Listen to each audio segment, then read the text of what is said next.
The year is 1776, and the bustling colonial city of Philadelphia is in the middle of unprecedented unrest.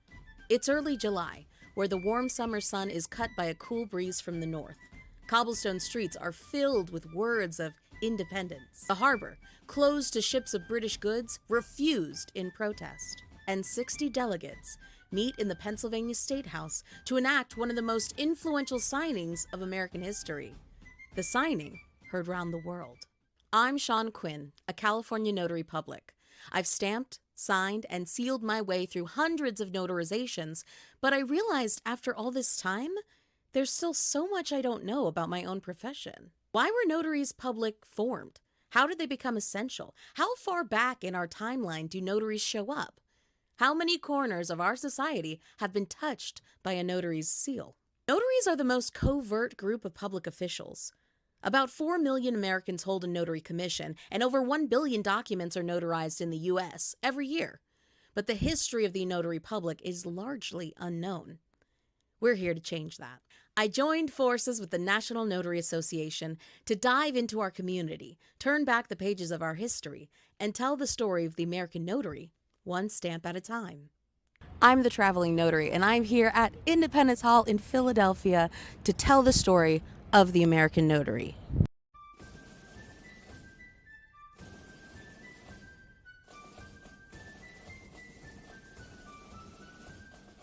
We're starting our journey back at the beginning of our nation itself. Here at Independence Hall, formerly known as the Pennsylvania State House, the Second Continental Congress ratified a Declaration of Independence. A little over a decade before, British North America began fighting over territory in a conflict referred to as the French and Indian War. Both France and Great Britain had their eyes on the bountiful North American frontier for its fur trade potential. Even with Native American allies, France's forces were overtaken by the British colonists, and the conflict ended in the signing of the Treaty of Paris of 1763. This war is part of a global conflict called the 7 Years' War, an extremely costly endeavor for the British Empire. In the aftermath, the British Parliament implemented several measures to pay back their debt, one of which targeted the Colonists and Colonial Notaries Public directly. Stamp Act would have said, anytime you get a government document notarized, anytime you have to file a contract, anytime you have to register a marriage license, buy a newspaper, buy a pack of playing cards that's wrapped in paper, any kind of paper good to be legally sold needs to be stamped. And that's a sign that either you, the buyer, or the merchant upfront has paid the tax on paper goods. My name is Tyler Putman, and I'm the Senior Manager of Gallery Interpretation here at the Museum of the American Revolution, which is about 2 blocks from Independence Hall in Philadelphia. So the Stamp Act would have meant a pretty immediate change in your day-to-day life, which also made it more palpable than if it had been a tax on some kind of more ambiguous thing in trade. It was most every American at some point would have needed to pay that tax, so they would have felt it or expected to feel it really immediately in 1765.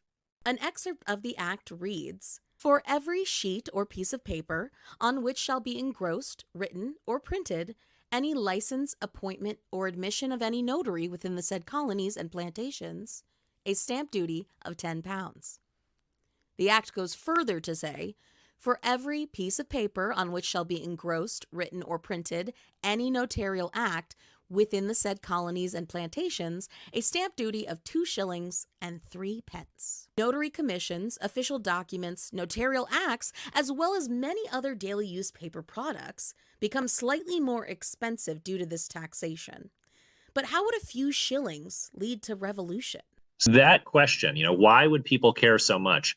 Right. That's exactly what people in Britain are asking. What are these Americans complaining about? Well, I think what it boils down to is the definition of representation. People in America have a different definition. They don't think virtual representation, that kind of representation, is valid. They think I need direct representation.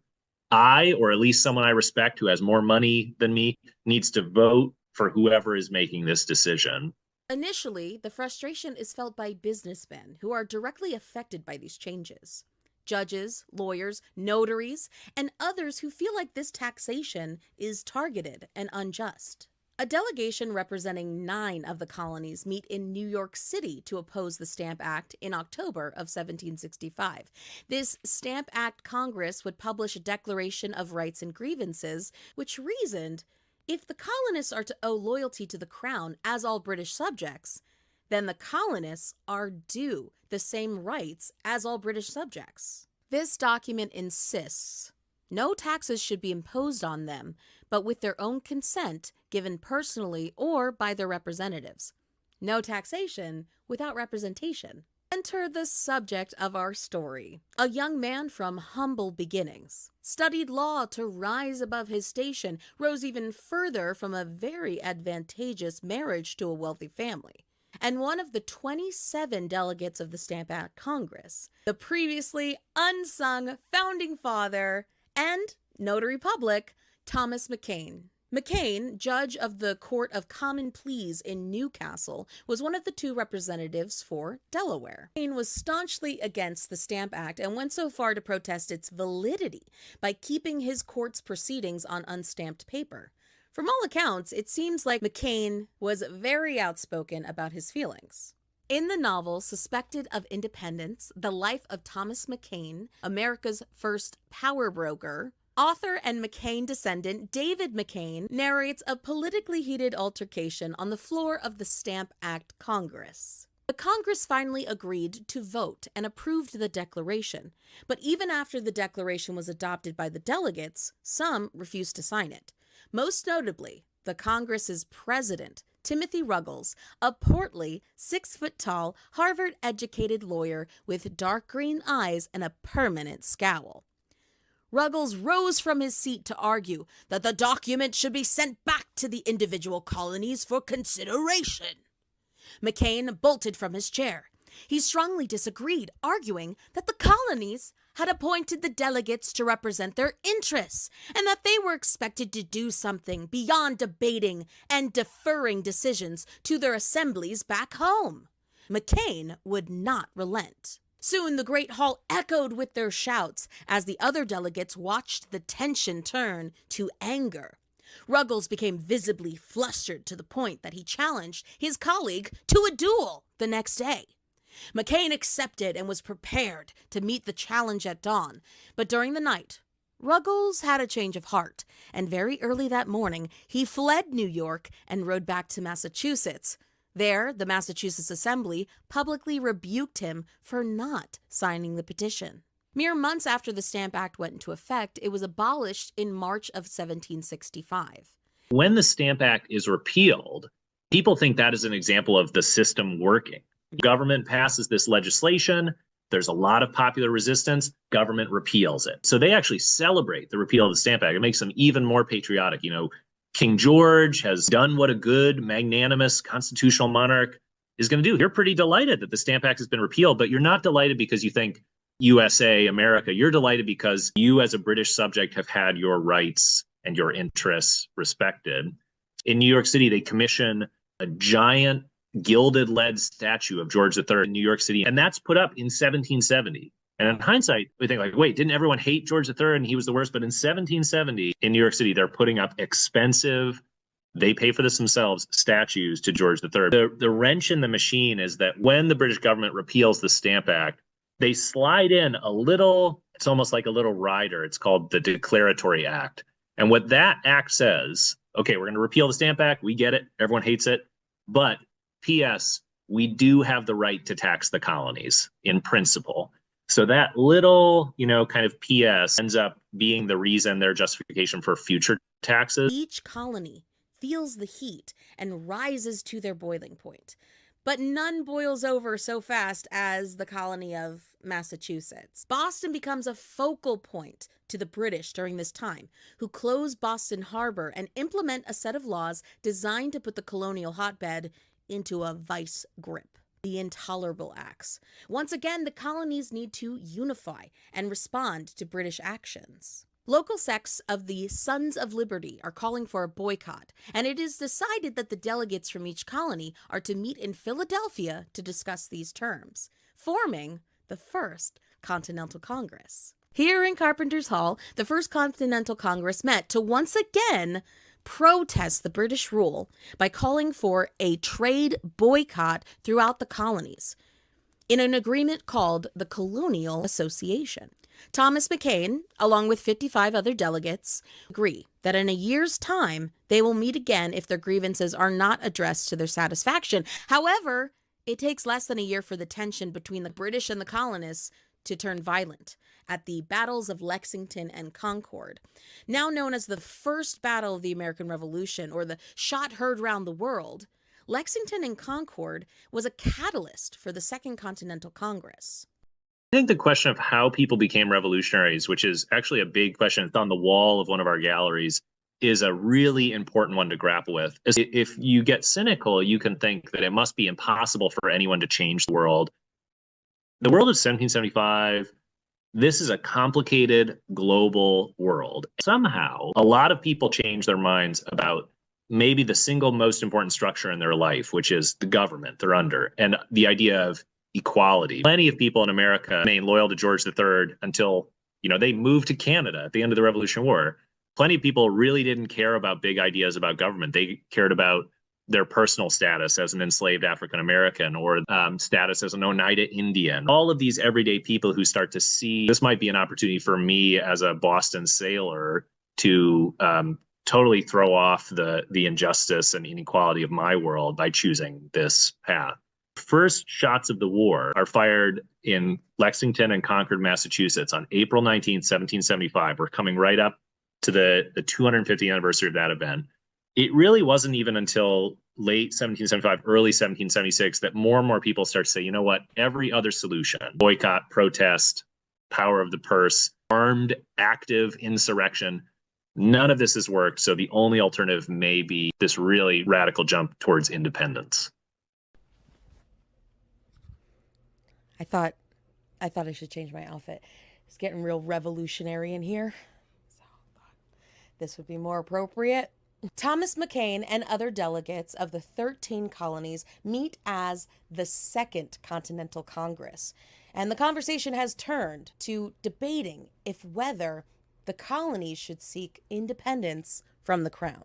The discussion was heated. McKean, representing 1/3 of the delegates from Delaware, was accompanied by George Reed, but their colleague Caesar Rodney was absent. When it was time to cast the vote for independence, each colony had one vote, and it was up to the delegates to decide. Delaware was split. McKean, loud and emphatic yes, but Reed said no, leaving the colony in a gridlock. If they were unable to tip the scales, Delaware would not vote yes for independence.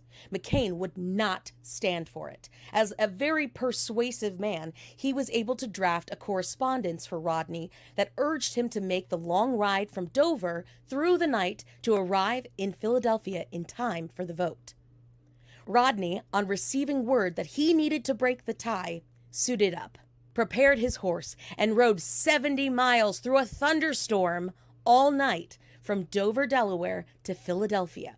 He arrived in his boots and spurs on July 2nd, 1776, just as the vote was starting. McKean and Rodney cast their votes, breaking the tie and adding Delaware to the 11 colonies voting for independence. There's a loyalist writer who says, you have taken a leap in the dark and you're about to brave a storm in a skiff made of paper. So you're totally unprepared. You don't know what's on the other side.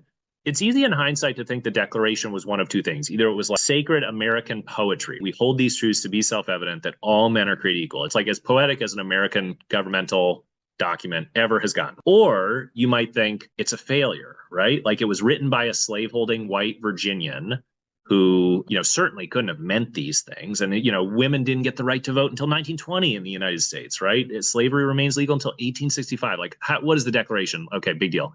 Once you say all men are created equal, it doesn't really matter what Thomas Jefferson means by all men are created equal. It matters what individual people think. So like James Forten, a free African-American, he's in front of Independence Hall the day the Declaration of Independence is read. What do those words mean to him? He goes to sea. He's a privateer. He's captured by the British. The fear is that he could be sold into slavery as an African-American. Eventually, back in Philadelphia, he becomes a millionaire in today's dollars. He's an abolitionist, a social reformer. So for James Forten, the Declaration of Independence transforms everything. And yet when he dies in Philadelphia, he can't vote because of his race, because Pennsylvania has revised their state constitution by that point to disenfranchise African Americans. Elizabeth Freeman, who's enslaved in New York and then Massachusetts, she hears the words of the Massachusetts state constitution, which kind of echo the Declaration of Independence. She takes her slaveholder to court and she sues, saying, well, okay, in this new country of Massachusetts, which has its own constitution, it seems like the Constitution says slavery is illegal because everyone has the right to life and property. And in hindsight, in that kind of cynical view, we might think, okay, we know what happened. Slavery remains legal. Like, this was nice. But in her time, she won that court case. She wins her freedom. It leads to the abolition of slavery in Massachusetts. Just a few blocks down from Independence Hall, Thomas Jefferson wrote the first draft of the Declaration of Independence. After the delegates cast their vote, they argued over the wording of the document and ultimately editing it over the next day. The wording was solidified and sent to print on July 4th, 1776, changing the course of American history forever. Now, I am here on the site of two very important signings for our nation, the Declaration of Independence and the Constitution, both signed in this building. I bet you think you know when the Declaration was signed, and I'm going to tell you you're wrong. It was ratified on July 2nd, and after they ratified it, John Adams wrote to his wife that they would celebrate the independence of the United States with illuminations and parades on July 2nd. But that's not when we celebrate things. We celebrate July 4th. Why is that? Well, I was just told that it was ratified here on the 2nd. It was proofread on the 3rd and then got to the printer and was printed on the 4th. And then everybody signed it later because they all had to show up. They had to come from all these different places and sign it. Put ourselves in July of 1776. Imagine ourselves hearing those words, thinking about what was suddenly possible, and then imagining why or how in the subsequent 250 years, in some cases, we as a nation haven't even caught up to the people who were most visionary at that time. If you picture the signing of the Declaration of Independence in your head, you might be thinking of some famous painting, maybe by the artist John Trumbull. Physical signing actually took a long time because these congressmen are really busy. John Adams talks about, he gets the date a little wrong. He says Americans forever and ever are going to celebrate July 2nd with fireworks and parades. It was a really pivotal decision. It was that leap in the dark. And of course, for all of them, the danger, the fear would have been enormous at the time. This is even more treasonous than the illegal system of government you've been running for a year and a half. Signing a document that transforms this, not just from kind of like a familial argument about government, but a total fissure with the British. Signing your name to something that says, hey, I'm committing treason really quick. Right. Not an anonymous letter to exactly. George. Yep, you can read all those signatures. Yeah, there they are. Just a few steps from Independence Hall is this statue based on George Claimer, a signer of both the Declaration and the Constitution, commemorating the signing of both the Declaration of Independence and the Constitution, which happened in Independence Hall. This statue is called the Signer, and he looks pretty radical, doesn't he? It's a pretty radical act to sign the Declaration of Independence, so that's supposed to, have the spirit of all of those rebels signing that Declaration of Independence. But to me, he looks kind of like a rock star. The signer, more like the singer, am I right? I would invite all of your listeners to check out the museum's resources online, but especially to visit us later in 2025 and into 2026. We're opening a special exhibition in the fall of 2025 called The Declaration's Journey. And it is about the Declarations of Independence, its physical journey across the ocean when it was first being distributed, but also its journey around the world in the subsequent 250 years. How has it influenced the Korean Declaration of Independence? How has it influenced the American Civil Rights Movement? Two of the most amazing objects we're going to have on display as part of that show. We're going to have the desk where Thomas Jefferson wrote the Declaration of Independence. It's this kind of really amazing, like high-backed wooden chair with a writing desk built into it. Next to Thomas Jefferson's chair will be the amazing, hard, rigid metal bench from the Birmingham jail, where Martin Luther King writes Letter from the Birmingham jail, which evokes the Declaration of Independence as justification and as argument for racial and civil equality in the United States, almost 200 years after Jefferson had written his document. So you can imagine these two incredible Americans, the chairs they sat on will be right next to each other. And I think the Declaration of Independence is amazing because of what it has given us as a nation, almost regardless of who you are. The whole point of the Declaration of Independence is that you can own these ideas even if you weren't descended from the people who wrote them, or even if the people who wrote them would have regarded you as less than an equal human, right? And I think that's where the Declaration's best potential is. Every day we have a printed copy of the Declaration of Independence that was created in the summer of 1776. And about every 3 months we change which copy, because those are fragile documents. But what I love is that they rarely look like the Declaration of Independence you're picturing in your head. So you can see they're like greasy on the edges because they probably read it, maybe had to read it a few times. And I really like that because you can imagine the Declaration, which we're so used to hearing as those detached poetic words. And you can imagine the first time you saw those words, or maybe you never even read them. You couldn't read, but you heard the words out loud. What was the object that was there in the moment? Right after you see the Declaration of Independence in the Museum of the American Revolution, you turn a corner and above you is a recreation of that statue of George III. And there's a sailor up there offering you a rope that's tied around the statue. Would you have taken that rope? We hope that people who explore the museum get a chance to imagine how complicated and difficult that decision was and put themselves in shoes of people who didn't make that choice, but were incredible early Americans as well. Yeah, it's a good question to ask yourself. Which side would you be on, thinking about how notaries are appointed? And in every state, it's a little bit different, whatever the charter says or whatever the Secretary of State specifies. But it all really comes down to someone with moral integrity. That's a huge part of being a notary. But this word of moral integrity, this idea, is all the way back in 1770s with our notaries back then. It's someone of good moral standing who can be trusted to do these things. So a lot of the times they're noblemen, they're lawyers, they're judges, they're people who work within this British state. That's a really interesting conversation. We'll see how many loyalists we'll get in the comments. McKean was voted back to the Continental Congress during the war, where he would serve till 1783. Notably, he held the title of President of the Congress in 1781, when the British Army surrendered in Yorktown, New York, effectively ending the war. He then worked to draft and ratify the Articles of Confederation, our nation's first draft of a new form of government. Delaware needed its own state constitution, and McKean was elected to draft the document. He suited up his horse. He rode from Philadelphia to Dover, the same 70 miles he urged his colleague to make to begin the war. Arriving at an inn and virtually by himself, spent all night drafting that document. The fast work he made on that state constitution meant that it could be ratified as the first state constitution under this new government. So all those license plates that say, Delaware, the first state, yeah, that's McKean's fault.